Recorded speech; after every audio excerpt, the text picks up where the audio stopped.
The Flames have found themselves to be a hot button subject around the league for the last year and a half, and we're finally going to hear from two front office staff members just what they think about Craig Conroy's first year as a general manager.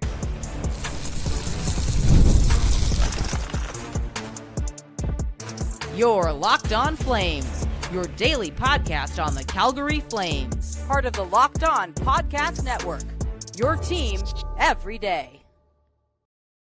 Hello, everybody, and welcome to today's episode of Locked On Flames. As always, I am your host, Jess Belmosto, and thank you so much for joining me today. I hope you're having a fantastic week. We are almost through to Friday, and I thought today would be a great day to talk about what other NHL executives are saying about the Flames and Craig Conroy's first year, and just how the Flames can move through that on today's episode. Make sure you subscribe to Locked On Flames wherever you get your podcasts, as well as YouTube. We are here for you Monday through Friday, 5 days a week, your Calgary Flames every day. And this article was written by James Johnson, who has been on this podcast more times than I can count and is a very analytical minded person. And he is always asking the hard hitting questions. And he was talking about trading Jacob Markstrom before anyone else. Anyone else was last year. So let's dive into it. But this is his article on the win column. So full credit to him, obviously, for this. He interviewed two NHL front office roles. Exec 1 is a assistant general manager with an NHL club, and the second executive, who they'll call Executive 2, is a director of hockey operations with an NHL club who assists with scouting and data analytics. I really like the questions that James brought here because he also brought in good voices too, because both of these executives work in opposite conferences. So one works in the West, one works in the East. So the first question is, Craig Conroy and co. made a lot of trades in his first year. How would you grade the first year and a half of Conroy in the Flames front office? Executive 1, who, remember, is the assistant general manager to a team. It was a tough card he was dealt in his first year. Lots of guys up in the same year last year, and none wanted to stay. That's a lot of contract offers, a lot of trade calls. That's a good thing about being with the organization before taking the big job. Would have been an even tougher sledding for someone externally. He's done fine with most of the deals he's made. I don't deal with him directly, but he seems like a solid, upbeat guy. That feels like a very fair analysis. He always seems so happy and positive. Executive 2, who is the director of hockey operations somewhere, says, I think he's done a good job for the most part. He could have gotten some better returns from some of the guys he dealt if they traded them in the summer as opposed to the deadline, Hanifin in particular. I know we offered more for him in the summer than they got at the deadline. Okay, that's what you really love to hear. I think he's given the players a little too much power in the decision making. From an outside view, it sounds like they are making a lot of the decisions. You have teams like Tampa or Vegas, cup-winning teams. They can be harsh to their players in the name of winning. I put Calgary on the other end. Not a way I'd run an organization to win. It's tough sledding for a first-time general manager. He's good at starting, or he's had a good start to building out their future blue line. Okay, that stinks. That is very tough to hear, that you had better offers and you just didn't take them. Question number 2, lately he has tried to quiet the noise. What do you think about the focus on staying competitive while calming the waters this year? Executive 1, the AGM, says there was a lot of noise around Calgary last year. Seemed like we were hearing a new thing every week. I can understand wanting to keep things quiet, and props to them. It's been real quiet. You always want to win games, and we anticipated Calgary to keep trading away guys, but their upcoming free agents haven't done much. We're certainly watching some of the guys who have a few years left. Executive 2 says, I've been really impressed with some of their young guys. I think that entire organization's benefited from a quieter season so far. I think other teams have downplayed them. That's my one observation every time I watch them play. Other teams already look focused onto the next one, but Calgary works hard. I don't know where they go from here, though. Our internal models aren't high on them. Lots of veterans on long-term deals, still missing a couple top lineup guys. They have a lot of similarities to the Blues, and they're modeled pretty similarly. All righty, let's see. I really like this question. If you were in Craig Conroy's shoes, where do you go from here? Executive 1. I'm glad I'm not in his shoes. His young guys are performing well. Some of his vets are playing well. They don't score a lot. They don't have a top lineup guy or two to build around. They've shown that they aren't a bad team, but they aren't a good one either. Seems like they're always like that. Ha ha.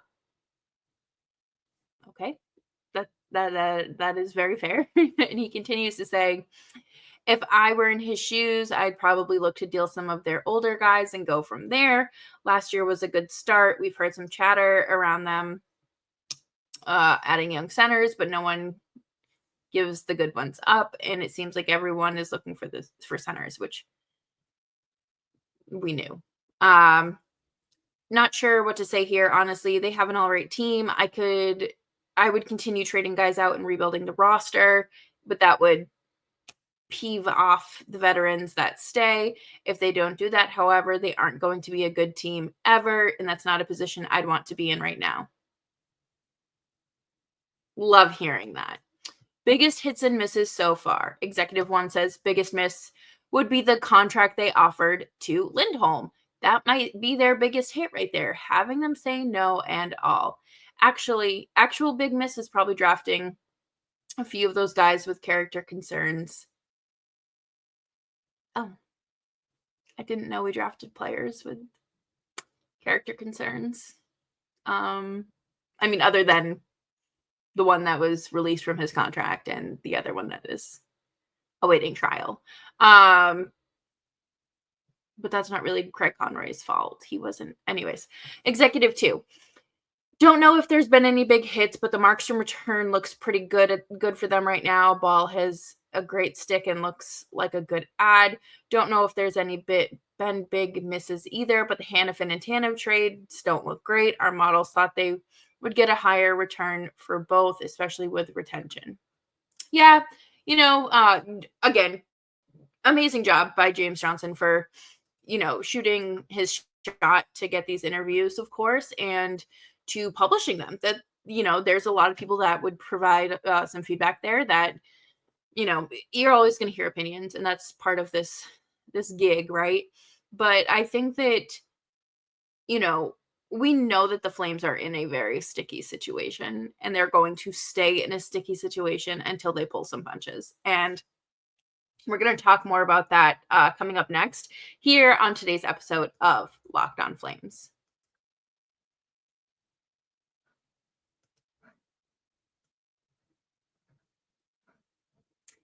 I love going to live events, whether it's sports, music, theater, or comedy.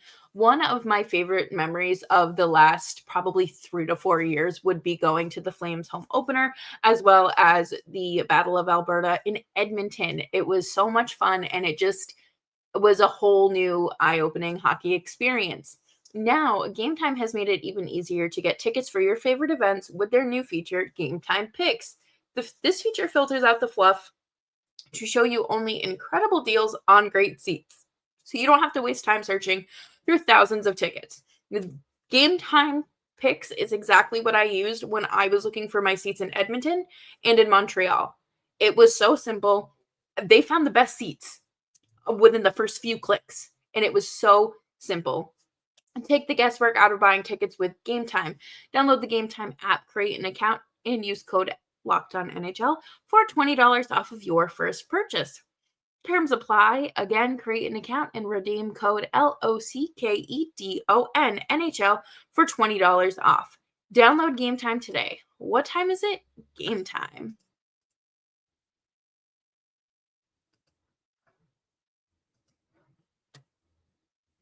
Thanks everyone for hanging out with me today on Locked On Flames. Make sure you are following me on social media platforms at Jess Belmosto. When it comes to the Flames, I really don't know what the overall objective or goal is other than to get better. Well, I guess that's a fair objective, but I don't know the path to getting there because there are many different routes that they can take. They can take a 10 to 12 year route like the Buffalo Sabres, or 8 years, or however long it's been for the Ottawa Senators and Detroit Red Wings, or they could move way too fast and end up like the Rangers. So there is no instruction guide for a perfect rebuild in order to win a Stanley Cup. You can only go off of what has been done by other teams, and you are not going to hit the lottery every single time with every single draft pick, regardless if you draft them in the first round or the 7th round. It is entirely I don't want to say luck based, but sometimes you hit and sometimes you really miss. And I think we've seen that with the Flames, where, we have players that, like I mentioned earlier, that did get drafted, even though they were being criminally investigated and the Flames knew this. So instead of taking a chance on a player that was available, a better player that was available, they went the complete risky route, and it didn't pay off. Or you have big hits late in the draft, like a Johnny Gaudreau or a Dustin Wolf. Matt Coronado and Connor Zary are pretty good players for the first round too, but you want to get the Sam Bennett's, you want to get the Nathan McKinnons, the you're never going to get a Connor McDavid, but like the Jack Hughes, the Austin Matthews, you need those high caliber players. And I'm sorry, but those players are not dropping to 12, 13, 14, 15th, 16th. Like they're not dropping to the middle of the draft. And if they do, then maybe there's a reason for it and you should probably stay away. I feel like the Flames have just continued to dig themselves into a deeper hole. And that's not by, it's not because they want to do this and want to draw out this process even longer, but it's because they want to win. And that is fair. You are playing hockey to win. And the tough part about that is, though, they're not built like a contending team. They are in a rut. And we know that when the Flames, they have a hard time pulling themselves out of said rut. They need to, they can't just do it in a game. There's no game changer. There's no player that breaks the game wide open like a Matthew Tkachuk. They don't have that anymore, and it's hard, and they have to go out and acquire it again. And acquiring better talent doesn't necessarily mean you can only do it through the draft. I mean, up until acquiring Jonathan Huberdeau felt like a fair trade at that time because of how good Jonathan Huberdeau had been in Florida. And you're thinking, okay, like, yes, we have lost an elite talent, but we're bringing one in. So it's kind of like a stoppage there. And you just can't do that. You have to have something else, because Jonathan Huberdeau, while he is playing great this season, is not the Hart Trophy winner Jonathan Huberdeau that we were all so excited to get and acquire. this team is not necessarily built for the playoffs. In order to be built for the playoffs, you need to score a lot. And the Flames don't score a lot. I mean, only got you won 3-2 in overtime against the Ducks. And quite frankly, I feel like that's a little pathetic. I feel like you should be able to put more up. But I feel like the only way you're going to go anywhere this season is if you are you're counting on Dustin Wolf to steal these games, and we've seen that. We saw that especially early on in the season where he was stealing game after game after game, and he was standing on his head night after night, and it's just like, this kid is a rookie and you can't wear him out like this. And that's the other thing, is like, the defense is not great. Losing Tanev and Hannafin was big, and losing a puck-moving defenseman like Oliver Shillington also has its consequences. But I feel like the only way you're really going to get away with that, to make a playoff spot, is, if the defense is leaky, you can rely on Dustin Wolf the same way you did with Markey or Jacob Markstrom on occasion, because we have seen both goaltenders steal you games night in and night out. And I feel like you just have to be better, and you have to give it up and understand that, like, this is not our long-term plan. We're gonna suck, and it's gonna be okay. But I don't think that you can do that as a locker room. Like, I don't know how you go in as a coach and say, listen, we need to we're not great this year, but next year we're gonna be better. I don't know how you do that. I feel like that kills morale. And it would honestly just make me work harder to be better.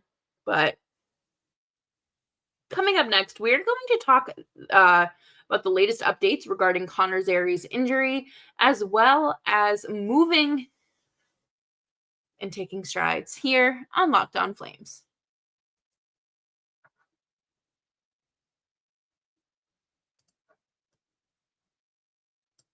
From big upsets to game-winning drives, the NFL playoffs are better with FanDuel, because right now new customers can bet $5 and get $200 in bonus bets guaranteed.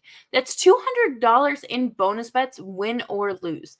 The FanDuel app gives you everything you need for live bets, same game parlays, and so much more.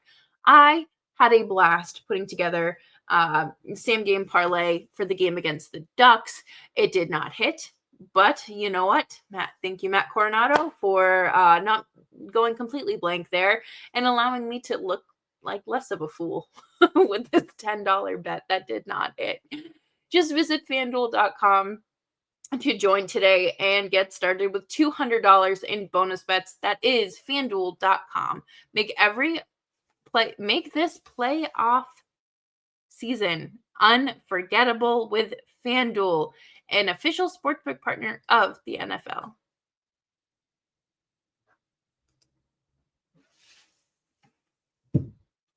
Thanks, everyone, for hanging out with me today on Locked On Flames. Make sure you are subscribed wherever you get your podcasts, as well as YouTube. We are here for you Monday through Friday, 5 days a week. Your Calgary Flames every day. There has been no update on Connor Zary's injury, which, I mean, no news is good news. I know that they flew back from LA late last night, early this morning. So, I would assume the first thing he did after getting off that plane was go to the imaging center. I don't know what they use or where in Calgary, but I'm assuming that would be his first pit stop after getting off the plane, and that's tough. But at the same time, I want to believe no news is good news. We know it's not a fracture. Haven't seen anything reported otherwise. So maybe he goes on IR for, what is that, 4 games? And that's that. And I truly hope that he is okay, because the Flames offense is in a lot of trouble without him. Not too many players are crashing the net like him. He is a strong center, creates offensive chances, and is always there when you need him to. The team does not play until Saturday, and I don't even know if they're going to play Saturday, to be entirely honest, because I don't know if the LA Kings are going to be able to get out of Los Angeles to play this game. I certainly hope that everyone has evacuated or done what they needed to do, because the pictures did not look good. The news updates have not looked good. And just thinking of everyone involved there. And so their next 2 games are against the Kings and the Blackhawks. And then on Tuesday, the second half of the back-to-back, they're on the road to they hit Chicago on Monday, and then Tuesday they go to St. Louis. And I mean, I would say the last time out against St. Louis was really embarrassing. It was overtime, and Jim Montgomery was recently hired at that point, was freshly hired, and he basically said, yeah, I didn't even come out of the dressing room for overtime, because I knew that the Blues were going to win it win it shortly thereafter, and he wanted to eat his pizza, which that's what happened. The Flames lost, and the Blues are a team that will perpetually drive me crazy, and they are very much like the Flames, where they don't know if they're good or bad, except they already won their cup in the last, I think, 6 years now.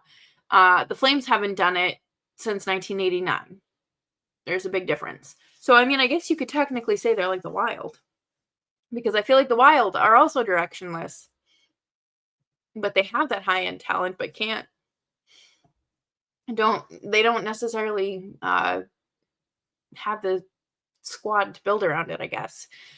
But I guess my biggest thing is, of course, moving forward and navigating the second half of the season, because Dustin Wolf should be earning a majority of these starts. I don't think Dan Vladar really needs to start more than once a week. And obviously with the back-to-backs, that makes a lot of sense. And, the occasional, okay, we're playing, or Vladar, or Wolf rather, just needs a break, integrate him in there.